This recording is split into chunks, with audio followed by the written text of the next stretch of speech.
ಮಾನ್ಯ ಯುವ ಮೇಡಮ್ ಅವರೇ, ಇದಕ್ಕೆ ಸಂಬಂಧಪಟ್ಟಂತ ಈ ಕಡೆ ಸ್ವಲ್ಪ ಗಮನ ಹರಿಸಬೇಕಂತ ನಾವು ವಿನಂತಿ ಮಾಡ್ತಾ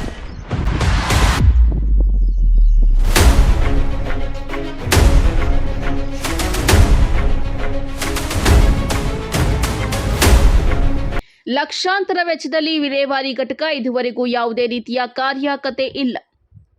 ಗುಡಿಬಂಡೆ ತಾಲೂಕು ಉಲ್ಲೋಡು ಮತ್ತು ದಪ್ಪರ್ತಿ ಗ್ರಾಮ ಪಂಚಾಯಿತಿಗಳಿಗೆ ಸುಮಾರು 10 ಲಕ್ಷದ ವೆಚ್ಚದಲ್ಲಿ ವಿಲೇವಾರಿ ಘಟಕ ನಿರ್ಮಾಣ ಮಾಡಿ ಹಲವು ವರ್ಷ ಕಳೆದಿದೆ ಹಾಗೂ ವಿಲೇವಾರಿ ಘಟಕಕ್ಕೆ ಸುಮಾರು 1 ಎಕರೆ 30 ಗುಂಟೆ ಜಮೀನು ಮಂಜೂರಾಗಿದೆ. ಈಗಾಗಲೇ ಕೇಂದ್ರ ಮತ್ತು ರಾಜ್ಯ ಸರ್ಕಾರಗಳಿಂದ ಬಹಳಷ್ಟು ಅನುದಾನಗಳು ಅಭಿವೃದ್ಧಿಗಾಗಿ ಬಿಡುಗಡೆ ಮಾಡುತ್ತಿದ್ದಾರೆ. ಸಂಬಂಧಪಟ್ಟ ಇಲಾಖೆಯ ಅಧಿಕಾರಿಗಳು ಸಾರ್ವಜನಿಕರಲ್ಲಿ ಸ್ಪಂದಿಸುವುದಕ್ಕೆ ನಿರ್ಲಕ್ಷ್ಯತೆ ತೋರುತ್ತಿದ್ದಾರೆ.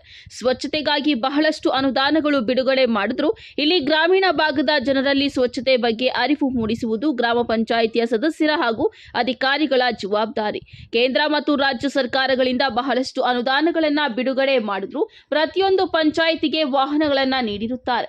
ಆದರೆ ಡೆಲಿವರಿ ಘಟಕಕ್ಕೆ ಯಾವುದೇ ರೀತಿಯ ಹಸಿ ಕಸ ಒಣ ಕಸವನ್ನ ಬೇರ್ಪಡಿಸಲು ವಾಹನವನ್ನ ನೀಡಿದ್ರು ಯಾವುದೇ ರೀತಿಯ ಉಪಯೋಗವಾಗಿಲ್ಲ. ಸಂಬಂಧಪಟ್ಟ ಇಲಾಖೆ ಅಧಿಕಾರಿಗಳು ದಯವಿಟ್ಟು ಎಚ್ಚೆತ್ತುಕೊಳ್ಳಿ. ಸಾರ್ವಜನಿಕರ ಮನೆಗಳ ಬಳಿ ಬಂದು ವಿಲೇವಾರಿಯನ್ನ ಪಡೆಯಬೇಕು. ಆ ವಾಹನಗಳು ಎಲ್ಲೋಗಿದೆ? ಸ್ವಚ್ಛತೆ ಮಾಡುವಲ್ಲಿ ವಿಫಲ. ಗ್ರಾಮ ಪಂಚಾಯಿತಿಯ ಅಭಿವೃದ್ಧಿ ಅಧಿಕಾರಿಗಳು ಡಿಒಎಫ್ಐ ತಾಲೂಕು ಕಾರ್ಯದರ್ಶಿ ಶ್ರೀನಿವಾಸ್ ಅವರು ಆರೋಪ.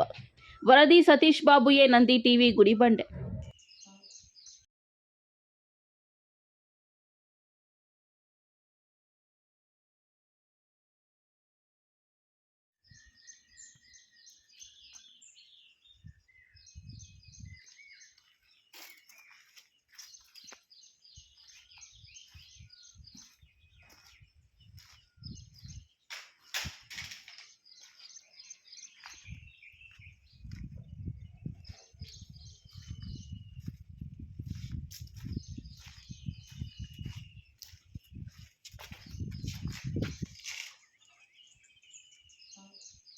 ಏನಕ್ಕೆ ಉಪಯೋಗ ಆಗ್ತಾ ಇದೆ ಇದು? ಮಾನ್ಯ ಯುವ ಮೇಡಮ್ ಅವರೇ, ಇದಕ್ಕೆ ಸಂಬಂಧಪಟ್ಟಂತ ಈ ಕಡೆ ಸ್ವಲ್ಪ ಗಮನ ಹರಿಸಬೇಕಾಗ ನಾವು ವಿನಂತಿ ಮಾಡ್ತಾ ಇದ್ವಿ. ಅದಕ್ಕೆ ಏನು ನಮ್ಮ ವೆಹಿಕಲ್ ಕೊಟ್ಟಿದ್ದಾರೆ ಮತ್ತು ಕಸ ವಿಲೇವಾರಿ ಮಾಡಬೇಕಂತ ಇದು ಮಾಡಿದ್ದಾರೆ.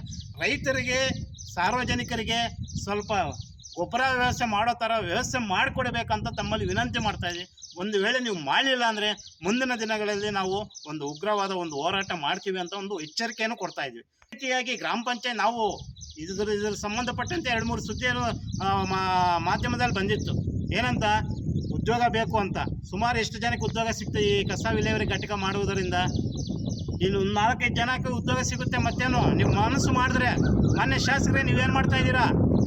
ನಿಮಗೆ ಅಧಿಕಾರ ಬೇಕು, ಸಚಿವ ಸ್ಥಾನದಲ್ಲಿ ನೀವು ಇದ್ದೀರಾ, ಅದರಲ್ಲಿ ಬ್ಯುಸಿ ಆಗಿಬಿಟ್ಟಿದ್ದೀರಾ. ಇತ್ತ ಗಮನ ಹರಿಸಿ ಶಾಸಕರೇ. KDB ಸಭೆಯಲ್ಲಾದರೂ ಮಾತಾಡಿ ನೀವು. ಇಲ್ಲ ಏನಕ್ಕೆ ಸುಮ್ಮನೆ ಇದು ಕಾಟಾಚಾರಕ್ಕೆ ಲಕ್ಷಾಂತರ ರೂಪಾಯಿ ವೆಚ್ಚ ಮಾಡಿಬಿಟ್ಟು ರಿಪ್ ಕಟ್ಟಿಂಗ್ ಮಾಡೋಕ್ಕೆ ಬರೋದು ಬೇಡ ಸಮಯ. ನೀವು ಅದು ಏನು ಉಪಯೋಗ ಆಗ್ತಾ ಇದೆ ಸ್ವಲ್ಪ ಆಲೋಚನೆ ಮಾಡಿ ಅಂತ ನಾವು ಸ್ಥಳೀಯ ಶಾಸಕರಲ್ಲಿ ವಿನಂತಿ ಮಾಡ್ತಾ ಇದ್ದೀವಿ. ಸರ್, ಈಗ TPS ಇದು ಕಮಿಟಿ ಎಷ್ಟು ವರ್ಷ ಆಯಿತು? 10 ವರ್ಷ ಆಯಿತು ಹೋಗಿ. 6 ತಿಂಗಳಿಗೊಂದ್ಸರಿ 2 ಕೋಟಿ ಬರ್ತಾ ಇದೆ. ಏನು ಮಾಡ್ತಾ ಇದ್ದೀರಾ? ಗ್ರಾಮ ಪಂಚಾಯತ್ಗಳ ಅನುದಾನ ಬರ್ತಾ ಇದೆ. ಮತ್ತು ಗ್ರಾಮ ಪಂಚಾಯತ್ ಟ್ಯಾಕ್ಸ್ ಕಟ್ಕೊಳ್ತಾ ಇದ್ದೀರಲ್ಲ, ಗ್ರಾಮ ಪಂಚಾಯತ್ ಕಡೆಗಳಿಂದ ಸಾರ್ವಜನಿಕರಿಂದ ವಸೂಲಿ ಮಾಡ್ತಾ ಇದ್ದೀರಲ್ಲ.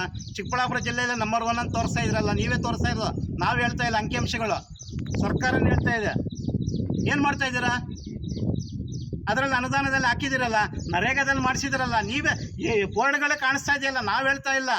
ಈಗ 2 ಕೋಟಿ 3 ಕೋಟಿ ಬರ್ತಾ ಇದೆಯಲ್ಲ. ಎಲ್ಲೆಲ್ಲೋ ಒಬ್ಬರ ಕಾಂಗ್ರೆಸ್ ಅನುಯಾಯಿಗಳು ಕೊಡ್ತಾ ಇದ್ರಲ್ಲ. ಮಣ್ಣಲ್ಲಿ ಮಾಡೋದಂತೆ, ಇದು ಕಾಡಲ್ಲಿ ಮಾಡುವುದಂತೆ, ಮತ್ತು ಶಾಲೆಗೆ ಇದು ರೂಪಿಂಗ್ ಮಾಡೋದಂತೆ. ಅದು ಸುಣ್ಣ ಬಣ್ಣ ಬಡಿಸೋದು, 2-3 ಲಕ್ಷ ಸ್ವಾಹ ಮಾಡ್ಕೊಳ್ಳೋದು. ಈಗ ಬೇಕಿದ್ರೆ ಅದು ಎನ್ಕ್ವೈರಿ ಮಾಡ್ತೀವಿ. ಅದು ಬೇಕಿದ್ರೆ ಸಂಬಂಧಪಟ್ಟ ದಾಖಲೆ ಸಮೇತ ನಾವು ಕೊಡೋಕ್ಕೆ ನಾವು ರೆಡಿ ಇದ್ದೀವಿ.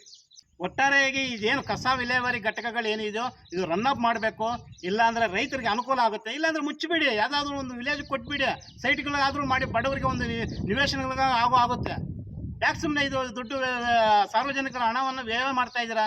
ಅಧಿಕಾರಿಗಳಿಗೆ ನಾವು ಕ್ವಶನ್ ಮಾಡ್ತಾ ಇದ್ದೀವಿ.